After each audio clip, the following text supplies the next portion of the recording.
Doctor BR Ambedkar గారి పేరు ఎంతమంది వినుంటారు చెప్పండి. ఆయన అనుభవించినంత పేదరికంలో తొకడ ఇంత కూడా మనం అనుభవించలేదని చెప్పడంలో సందేహం లేదు.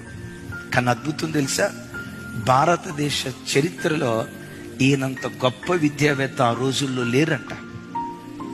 ఈయన గొప్పతనం ఏంటంటే, ఒకనొక సందర్భంలో లండన్లో చదవటానికి వెళ్ళినప్పుడు రోజుకొచ్చి 21 గంటలు చదివేవాడట. తాను జాయిన్ అయిన కోర్సు అందరూ 8 years చదువుతారైతే ఈయన 2.5 years లో చదివి పూర్తి చేశాడట. ఎట్లా చదివాడంటే రోజుకొచ్చి 21 గంట చదివేవాడట. ఆయన గురించి హిస్టరీ ఏం చెప్పిందో తెలుసా?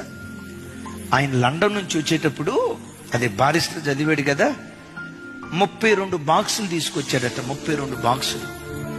ఇంతకీ ఆ బాక్సుల్లో ఏముందని తెరిచి చూస్తే ఆ 32 బాక్సుల నిండా పుస్తకాలేనంట. ఆయన బ్రతికున్న దినాల్లో ఒక్క మనిషి 50,000 పుస్తకాలు చదివాడట. 50,000 పుస్తకాలు. హిస్టరీ ఏం చెప్పిందో తెలుసా? ప్రపంచ దేశాల్లో అతి పెద్ద ప్రైవేట్ లైబ్రరీ ఎవరిదై అంటే the great doctor BR Ambedkar గారిదట.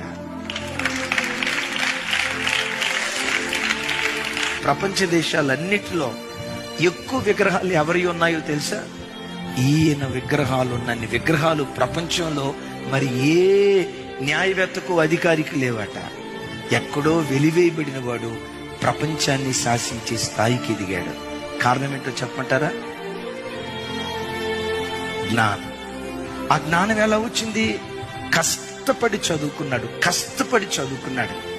మీరు ఎప్పుడైనా చూడండి, ఈ కోతి చేష్టాలు చేసేవాడి బ్రతుకు కోతివుడి బ్రతుకుగానే మిగిలిపోతుంది.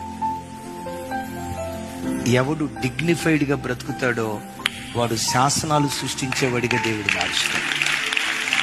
శ్రమ నీ ఆయుధం అయితే విజయం నీకు బానిసైపోద్ది.